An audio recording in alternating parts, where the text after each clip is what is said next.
हमारी कहानी है प्यार के रंग अंतिम भाग। अभी तक आपने जाना विकास की बड़ी बहनें घर आई हुई हैं। ये जानकर श्याम अंकल उनके घर आते हैं और शाम को बर्थडे पार्टी में अपने घर आने का निमंत्रण देते हैं। रोहन के बर्थडे के लिए विकास गिफ्ट लेने मार्केट गया होता है। तभी उसे ऐसा लगता है जैसे सुधा किसी लड़के के साथ बाइक पर बैठकर गई है। फिर वो अनुमान लगाता है कि हो सकता है कोई रिश्तेदार हो जो पार्टी में शामिल होने आया हो। अब आगे। शाम 7 बजे विकास अपनी दोनों बहनों के साथ रोहन की बर्थडे पार्टी में शामिल होने आया तो वहां देखा बस घर के ही लोग मौजूद थे। ये देखकर विकास की बहनों को थोड़ा अजीब लगा तो उन्होंने पूछा, अंकल हम लोग थोड़ा जल्दी तो नहीं आ गए? अरे नहीं बिटिया, वो बात नहीं है। दरअसल तुम्हारी आंटी ने कहा कि तुम लोग आई हुई हो तो इसी बहाने बुला लिया जाए। वैसे तो तुम लोग कभी हमारे घर आते ही नहीं। हम लोग तो बस घर में ही केक कटवाकर जन्मदिन मनाते हैं। तुम लोगों के आने से थोड़ी रौनक भी हो गई। अच्छा, अब तुम लोग बैठो, मैं तुम्हारी आंटी और सुधा को बता देता हूँ। थोड़ी देर बाद रोहन ने केक काटा और सबको खिलाया। फिर सब बैठकर बातें करने लगे और सुधा सबके लिए चाय नाश्ता लेकर आई। सब लोग बातें करते हुए नाश्ता कर रहे थे। विकास की बहनों को भी सुधा अच्छी लगी। सुधा सबकी बातें बस सुन रही थी और बस मुस्कुरा भर रही थी। विकास को थोड़ा अजीब लग रहा था। वो सुधा की खनकती हुई आवाज सुनना चाहता था पर सीधे सीधे कुछ बोल भी नहीं सकता था। सुधा किसी काम से अपने कमरे में चली गई और उसी समय विकास का फोन बजने लगा। विकास बात करने के लिए दरवाजे पर आ गया। उधर से आवाज आई, आज तो बड़े हैंडसम लग रहे हो। दूसरी ओर से तारीफ की गई थी। अच्छा, पर तुम्हारी खूबसूरती ने मुझे ये एहसास नहीं होने दिया। अच्छा जी, पर तुमने मुझे कब देखा? देखो सुधा, अब बहुत हुआ, कितना झूठ बोलोगी? मैं तुम्हारे घर में हूं और तुम? क्या? वेट, मेरे घर में? वो भी इतनी रात में? अच्छा, तो ये भी मैं बताऊं कि तुम्हारे भाई रोहन का जन्मदिन है? लेकिन मेरा तो कोई भाई है ही नहीं। देखो, मेरा दिमाग काम नहीं कर रहा है। मैं बस तुम्हारी वजह से रोहन के जन्मदिन पर आया था सुधा। विकास जी, पहले तो मैं सुधा नहीं सौम्या हूँ और इस वक्त अपने घर की बालकनी में हूँ। विश्वास नहीं तो सिर ऊपर करके देख सकते हैं। विकास ने अपनी नजरें उठाई तो सामने की बालकनी में एक लड़की नजर आई। अंधेरे में उसका चेहरा ठीक से दिखाई नहीं दिया पर विकास ने अच्छी तरह समझ लिया कि सुधा वो नहीं जिससे उसे प्यार हुआ है। तभी पीछे से सुधा ने विकास को आवाज दी, सुनिए, आपको अंदर बुला रहे हैं। सुधा की आवाज सुनकर विकास को पूरा यकीन हो गया कि अब मैं यहाँ नहीं रुक सकता। वो तुरंत अंदर आया और अपनी दीदी को घर चलने के लिए बोलने लगा। अंकल आंटी खाना खाने के लिए जिद करने लगे पर उसने बड़ी ही शालीनता से मना कर दिया कि नाश्ते से ही पेट भर गया है। आखिर विकास की बात मानकर उसकी दोनों बहनों को भी उठना पड़ा। घर जाकर दोनों ने उसे आड़े हाथों लिया। पहले तो खुद ही कह रहा था कि सुधा से मिलाना चाहते हो तो फिर इतनी जल्दी क्यों मचा दी वहां से आने के लिए? दरअसल दीदी, सुधा वो लड़की नहीं है जिससे मुझे प्यार हुआ है। विकास ने थोड़ा शर्मा कर कहा। है? क्या कहा तूने? वही जो आपने सुना। अच्छा, तो अब ये भी बता दे कि वो कौन है जिससे जनाब को प्यार हुआ है। सौम्या। फिर विकास ने 3 दिन पहले से शुरू हुई फोन कॉल्स के बारे में बताया तो विकास की दोनों दीदी हंस पड़ी। मतलब तुझे प्यार हो गया पर अभी तक तूने उसे देखा भी नहीं है? नहीं दीदी। ठीक है, अब हम खाना बनाने जाते हैं तो अपनी सौम्या से बात कर ले।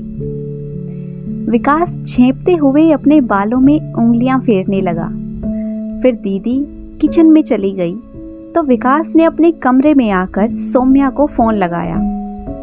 सौम्या ने एक बार रिंग होते ही फोन उठा लिया। अरे वाह, तुम क्या मेरे फोन का इंतजार कर रही थी? और नहीं तो क्या, मैं तो कब से परेशान हो रही थी। अब तुम कुछ मत बोलो, मैं बोलूंगी और तुम सुनो। बस वही तो मैं चाहता हूँ, तुम्हारी मीठी आवाज सुनाई देती रहे। कहा ना कुछ मत बोलो, मैं भूल जाती हूँ। देखो, मैं बस इतना बताना चाहती हूँ कि सुधा की मम्मी मेरे घर आई थी और मेरी मम्मी को बता रही थी कि सुधा और तुम्हारी शादी करवाना चाहती हैं। बस एक ही दिक्कत है कि तुम बेरोजगार हो।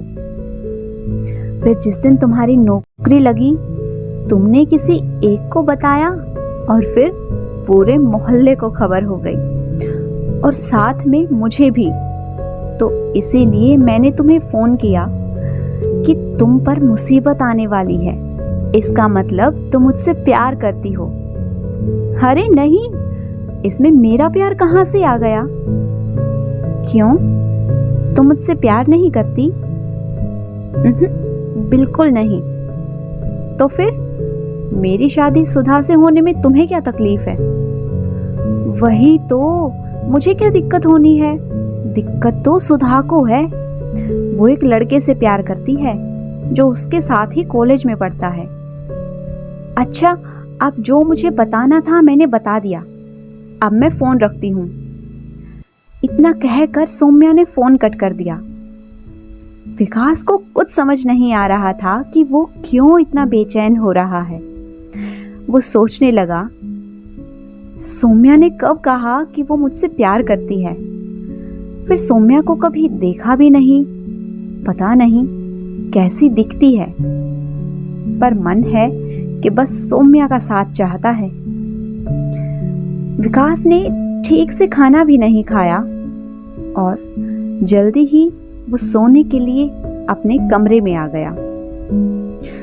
उसने बच्चों को भी सिर दर्द है कहकर दीदी के पास भेज दिया।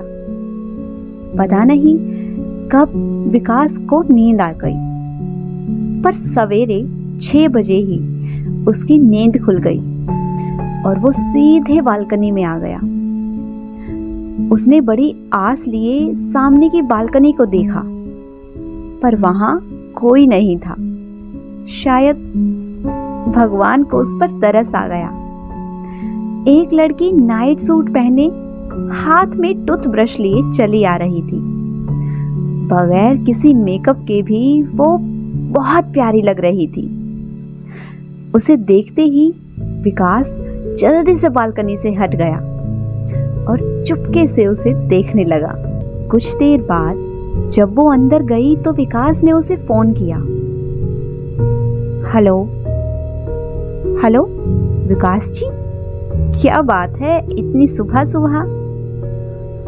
हाँ, बस एक बात बताने के लिए फोन किया था। अच्छा, वो क्या? मेरी शादी फिक्स हो गई है। किससे? मैंने बताया था ना कि सुधा किसी और से प्यार करती है। हाँ, तो मैंने कब कहा कि वो सुधा है? तो फिर? है एक लड़की बड़ी प्यारी सी। वाह, बड़े फास्ट हो, इतनी जल्दी दूसरी ढूंढ ली। कौन है? तुम्हें इससे क्या? और सुनो, 15 दिन बाद सगाई हो रही है हमारी। तुम्हें मेरी बहुत फिक्र होती है, इसीलिए सोचा तुम्हें बता दूं। इतना बोलकर विकास ने फोन रख दिया और छुपकर बालकनी की ओर देखने लगा। थोड़ी देर बाद ही सौम्या बालकनी में आई और विकास की बालकनी में देखने लगी। ये देखकर विकास के होठों पर मुस्कान आ गई और वो खुशी खुशी बाथरूम में नहाने चला गया। ऑफिस जाते वक्त भी विकास ने नोटिस किया कि सौम्या उसे जाते हुए देख रही थी और यह सच ही था। सौम्या ने जब से सुना कि विकास की सगाई होने वाली है, उसका मन बेचैन हो गया था। वो समझ नहीं पा रही थी कि क्यों। शाम में उसकी सहेली घर आई तो सौम्या को उदास दिखा। उसने पूछा, क्या बात है, तू इतनी उदास क्यों है? पता है राशि, विकास की शादी फिक्स हो गई। हाँ तो? पता नहीं, मैं तो बस इतना चाहती थी कि शादी में इतनी जल्दबाजी नहीं करनी चाहिए। अच्छा, तू तो जैसे बहुत बड़ी हो गई है जो ऐसी बातें कर रही है। सच बता, तुझे विकास अच्छा लगता है ना? पर उसकी तो 15 दिन बाद सगाई है। तू हाँ तो कर, उसकी सगाई तुझसे ही होगी। और शादी? लो, शादी के लिए भी बन्नो तैयार है और कहती है प्यार नहीं करती। पता है मैं यहाँ क्यों आई हूँ?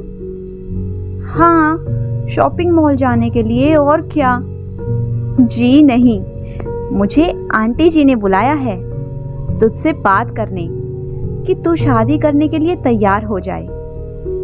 शादी? वो भी मेरी? पर किसके साथ? यार तू ना बड़ी लकी है। आज विकास की बड़ी बहन खुद से तेरे और विकास की शादी की बात करने आई थी। लेकिन मैंने तो विकास को बोल दिया था कि मैं उससे प्यार नहीं करती। सौम्या अगले ही पल उदास हो गई थी।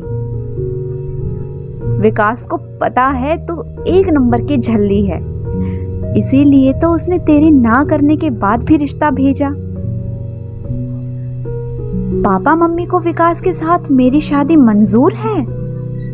मेरा मतलब वो हमारे घर के सामने रहता है।